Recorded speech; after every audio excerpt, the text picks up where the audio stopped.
You're driving alone through the desert. The road is empty. Nothing but wind, sand, and the distant glow of moonlight. Then you see it. A shadow crosses your headlights. Too tall to be a coyote.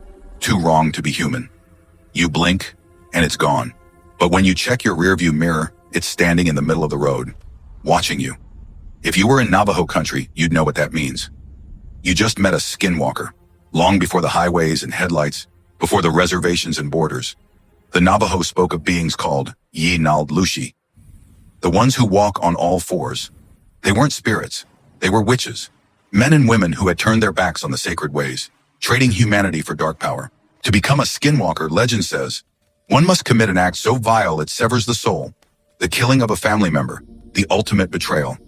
Only then could they steal another creature's skin, the pelt of a wolf, coyote, bear, and wear it like armor. Under the light of the moon, they could shift shape, move faster than the eye could follow, mimic any voice they'd ever heard, and vanish into shadow before dawn. But their greatest power was fear.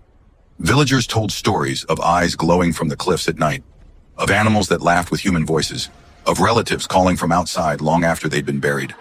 Livestock were found torn apart, strange footprints leading nowhere. Doors would rattle, windows would shake, and by morning, only silence remained. And yet among the Navajo, skinwalkers were not just myths, they were warnings. Witchcraft, or anti, was forbidden, its very discussion dangerous. Even today, many refuse to speak their name aloud, because to talk about them is to draw their attention. In 1996, a Utah ranching family bought land near Fort Duchesne, a place local tribes already called cursed. Soon they began reporting strange lights, mutilated cattle, and tall, humanoid creatures prowling the fields at night. Scientists later called it Skinwalker Ranch, one of America's most infamous paranormal hotspots. Was it superstition or proof that something ancient still moved through the desert?